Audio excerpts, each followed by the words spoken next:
देखु आसंता 12 तारिख मोहन माझी सरकार 1 वर्ष पूरण करेंगे। ये 1 वर्ष भितर आपन जदि देखिए मोहन सरकार बहुत क्षेत्र में निजर पारदर्शिता प्रदर्शित करदि आम ये क्षेत्र को दुई भाग विभक्त करवा गोटे हूँ प्रतिश्रुति क्षेत्र एवं गोटे आवश्यकता पूरण करने क्षेत्र। प्रतिश्रुति क्षेत्र में आप देखिए ताल मोहन माझी सरकार जो प्रतिश्रुति थिला जे चाषी मानू 3100 टंका पर्यंत देवे धानर सहायक मूल्य ताकू दबार सफल होती। सिंहद्वार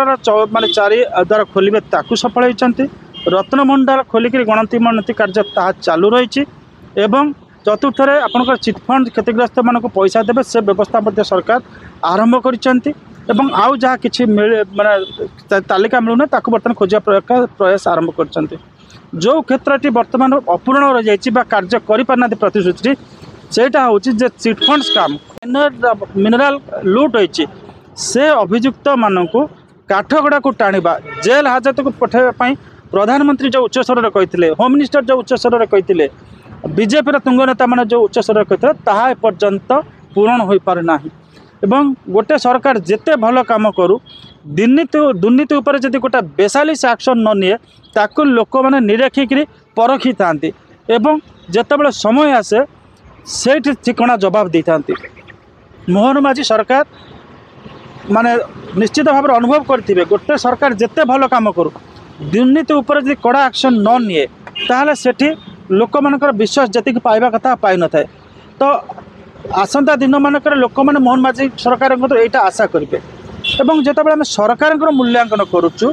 सरकार 90% पारदर्शिता देखी विभिन्न क्षेत्र में गोटे यही क्षेत्र में पारदर्शिता देखा बाकी अच्छे से विरोधी मानकर मूल्यांकन कर आवश्यकता अच्छी। विरोधी कहले ये आपणकर 51 सदस्य थी आपणकर विजु जनता दल सी हूँ प्रमुख विरोधी दल मान सरकार दल भाई विरोधी दल मान राज्यवासी मान प्रति गोटे कर्तव्य रही किंतु आम देखिले विजु जनता दल गोटे छाया कैबिनेट गठन करता तार मुख्य उद्देश्य था ये छाया कैबिनेट सरकार कैबिनेट को जगिब जमी फुटबॉल खेल में गोटे खेला प्रतिपक्षर खेला को जमी चेक दे थाए। तो ये आम देखिले जो छाया कैबिनेट होता कौ मंत्री छाया कैबिनेट कौ सदस्य सरकार कौ मंत्री को जगिला किभली जगिला कौन देखला एपर्यंत पब्लिक डोमेन में ना। विजु जनता दल लगुच एपर्यंत निजक ठिकणा भाव सजाड़ी पारि ना जहाँफल से सरकार को चेक देवे सरकार भूल त्रुटि को सामना को आणवे। कांग्रेस जदि देखिए ताले कांग्रेस एपर्यंत गोटे नारी न्याय नाम गोटे बड़ आंदोलन कले किंतु तापर दलर एक्शन धीमा पड़ जाइए। फ्रंटाल ऑर्गेनाइजेशन गुड़िक एपर्यंत सक्रिय होना राजरास्ता को ओल्लैना कि तृणमूल स्तर को जाना गोटे भुवनेश्वर मीटिंग को छाड़देला आउ कौन जगह से किसी बड़ एक्शन ना। राजनैतिक दल मैंने विशेष कर विरोधी दल मैंने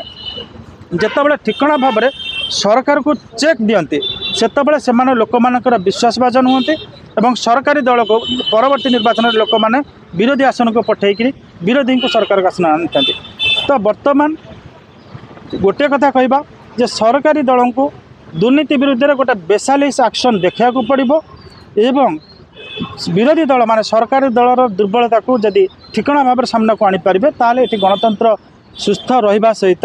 उभय लोक मानकर निकटवर्ती हो पारे और जी निज प्रयास अधिक सफल हो पार प्रभावी हो पार सी जनसाधारण विश्वासभाजन हो पार।